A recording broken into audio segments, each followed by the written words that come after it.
I think the proper term is dwarf.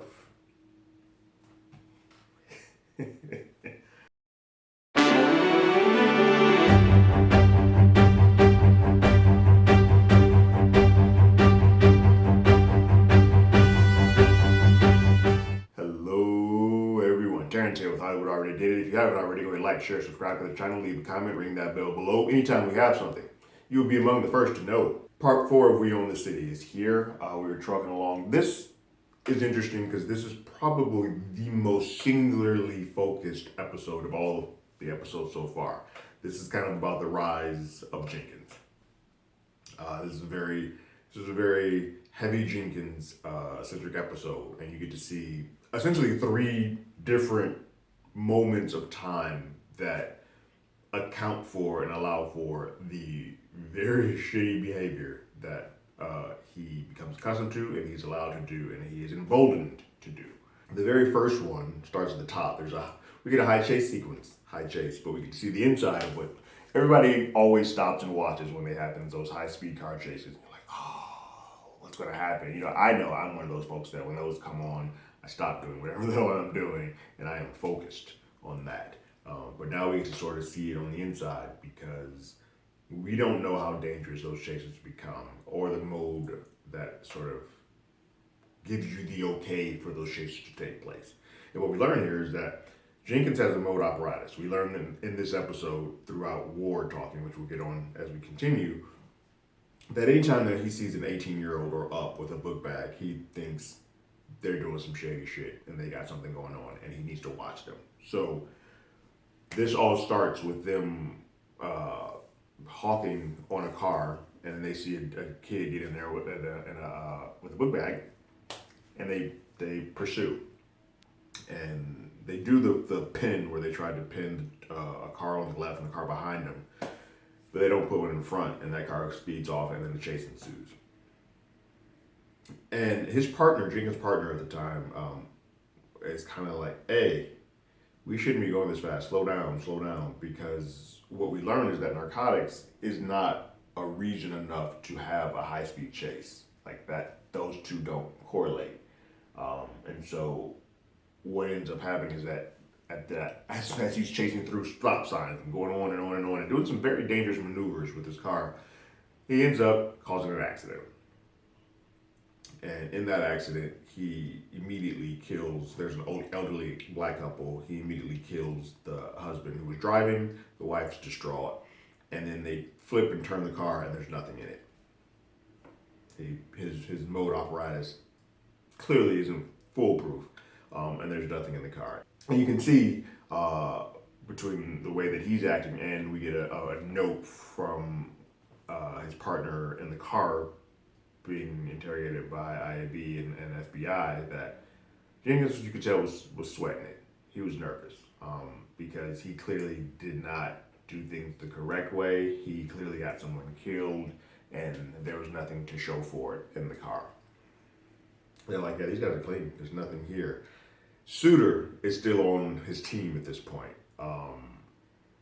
This is a time when Suter is still not on homicide, but still a part of Jenkins' force.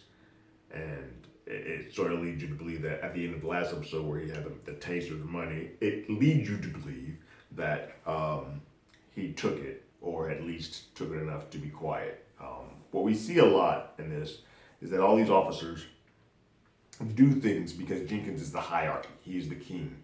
And if you buck that system, you may not be able to move on and do other things. You may be kind of blackballed and thrown to the wayside, like we saw the one cop earlier who was just in his prime, in his 30s, and he's now just a beat cop on assignment watching things.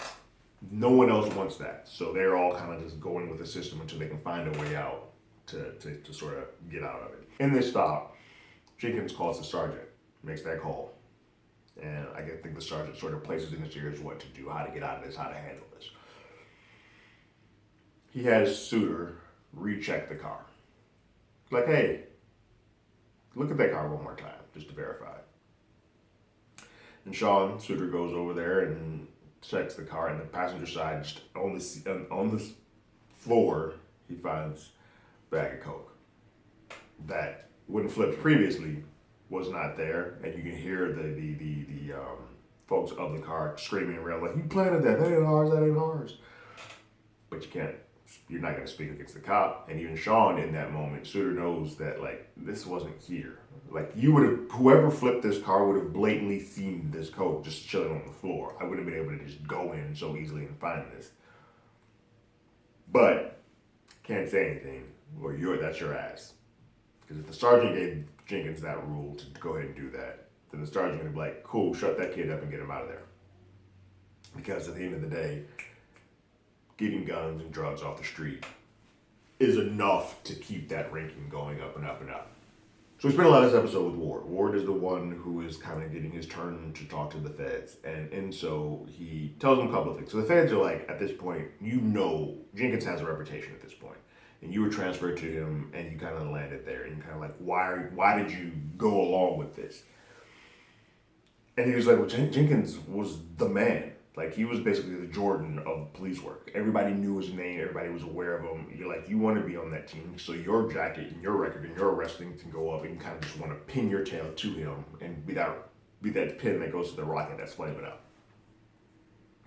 And they're like, yeah, but you know what comes along with it. He's like, yeah, but I was given some advice. And Suter was the only person that kind of pulled him to the side and was like, hey, Jenkins does do good cop work. And learn what you can from him quickly. And then get the hell away from him. And that's sort of what now you can see that Suter did to get into homicide. He was with him, got enough of the sheen of doing good police work, and then kind of went to go do his own thing.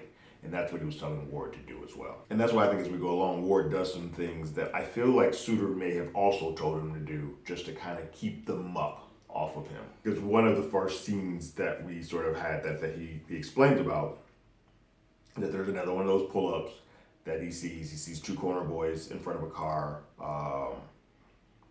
at night. They pull up and they kind of do the whole thing. We're like, hey, you guys sit on the corner. We're going to search your stuff. He uses the line that he's with the feds, which he's not, but it gives them a little bit more cachet to kind of search and seize your cars without warning, because a cop, they all needs a warrant. Sit him on the side. But before they sit him on the side and he actually goes in the trunk to grab stuff, he calls Ward over and says, hey, Ward, there might be I can't tell, but there might be a camera on the ground. Do me a favor and pull that car up just a bit more so that whatever I find, I can go ahead and transfer over without us being seen. And my man Ward's like, okay. Says boss. So he sort of follows suit. He pulls the car up enough where it's blocked from both the camera and from them really seeing it. The two boys, because they're on the ground. And Jenkins goes in there, goes in the trunk, grabs some money, and has a huge payday, and they pull off. It's funny because as they pull off, the two corner boys are kind of like, they got us, didn't they? Yeah, they got us all. They took everything. They know what that was. They know that wasn't a search and seizure. They know they hadn't done anything. There was nothing to probably cause them to look into their car. But they pull off.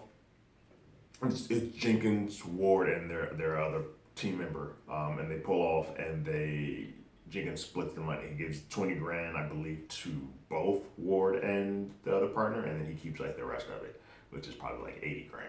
Like he hits him up hard. And the feds even ask him like, "Hey, yo, you good with them kind of like splitting the money up like that?" It's like, well, he's the boss. Like that's just how it goes. It's no different than anything else.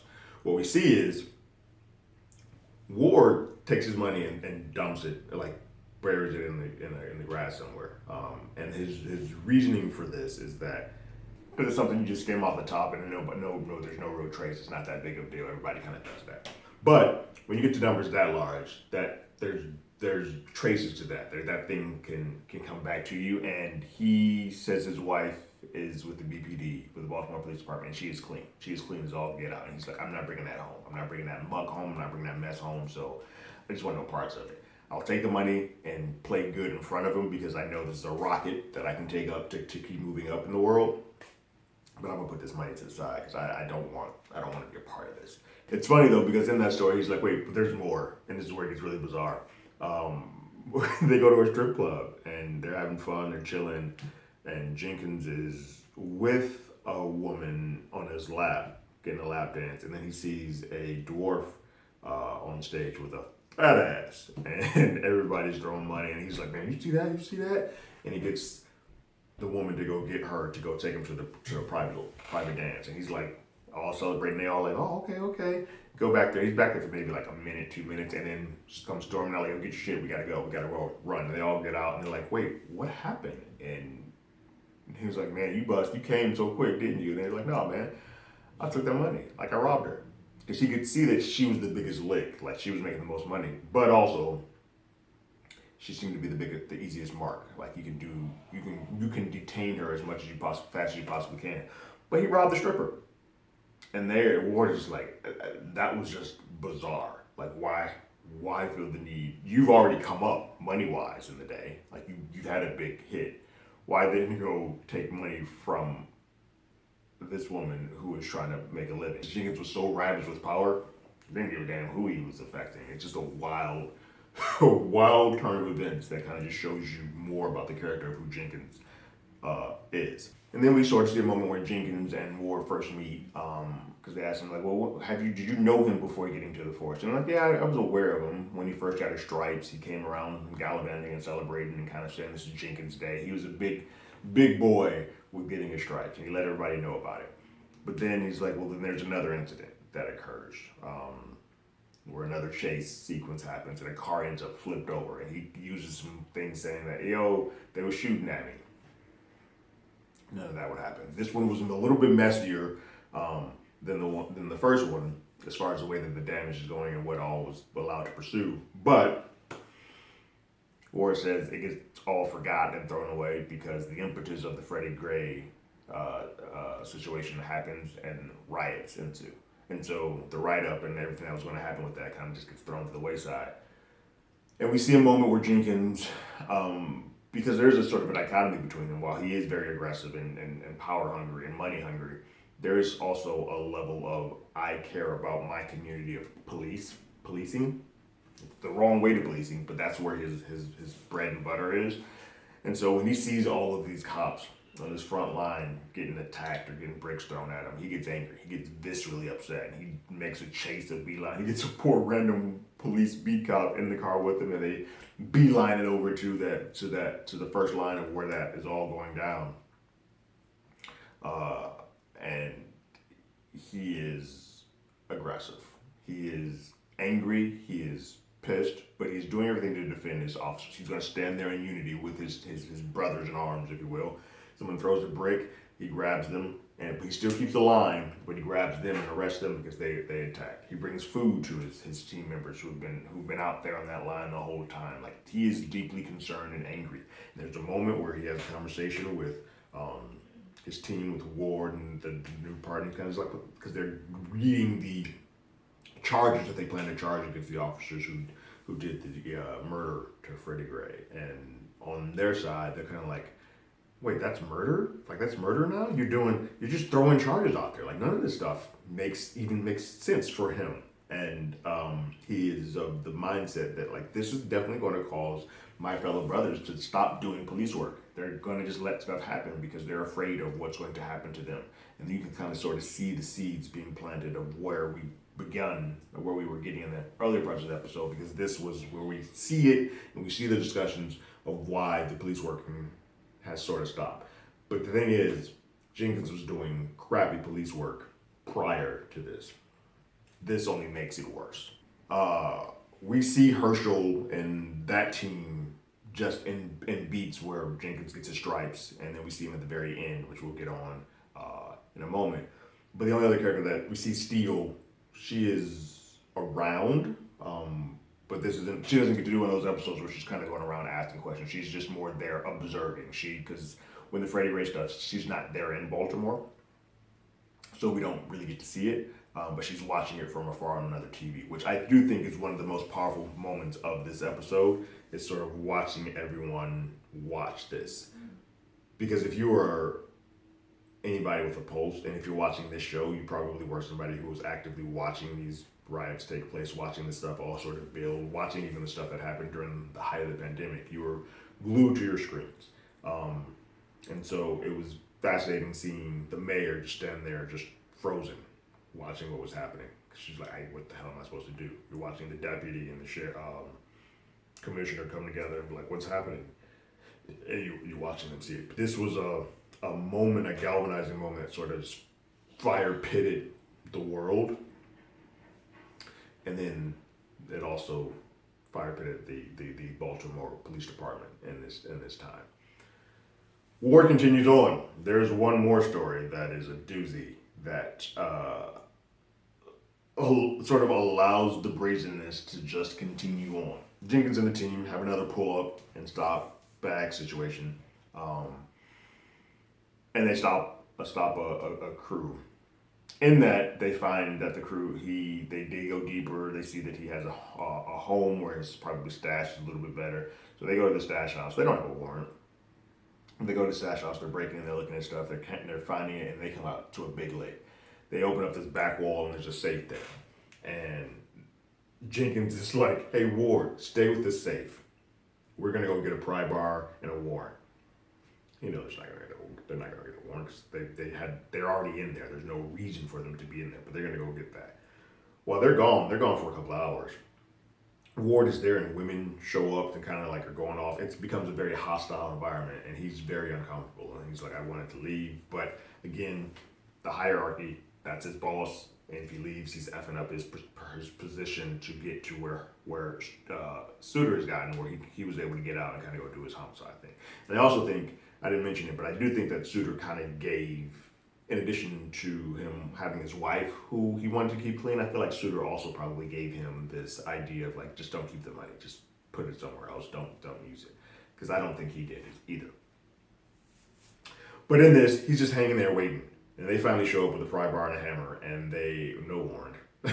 And they just start going to town on that safe. And they break the safe open, and it is a jackpot. It is money out the wazoo in there. And he divvies it up. He keeps a lot for him, but he keeps about, he keeps a small amount in there. I want to say it's $100,000, but it was more than that in there. Because that's all that they say that they had in there, but then there was so much more in there. So they can kind of like, well, he said there was $100,000 in there. We went in there, there's $100,000. But we took the rest. But they're going to fix the scene. And this is where this gets this gets gross. They close the safe and pretend that it has not been pried and broken open. And then they want to Jenkins wants them to recreate a scene of them prying it open again and him getting called down to show that this is the first time that they are looking into this device, and he wants it all on camera. And so they're recreating the scene, and then he's like, well, he gets on his phone when it comes down, and they open it up, and it's like, well, you got to call the feds because this money is such, it hits a certain amount that we have to call them and let them know what's going on, even though he's jerking them off and kind of has already messed up the scene. But they don't care. No one cares. The team cares. Ward is aware of what's happening. He doesn't get the money again. But there's an entire conversation that happens with Jenkins' team and Herschel and that team, the gun task force and that other task force. And they're just having a commiseration at the bar. And they're talking about all the money that they're getting, that Jenkins' team is getting.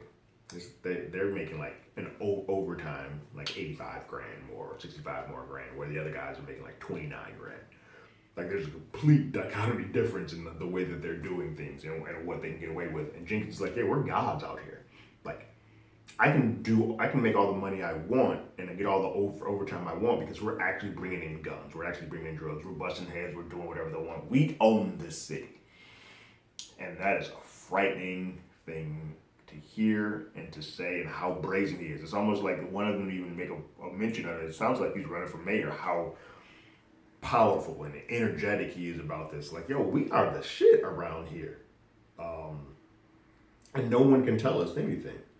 And that is clearly, we're in the episode where he is at his height. We see him at his height. We've already seen him get captured, but we've seen this is the moment when he is the best of the best of the best. He's feeling on cloud nine, and there's nothing he can do. Anytime he gets in trouble, he makes a call and somebody gets him out of it, or gives him an idea to how to get out of it.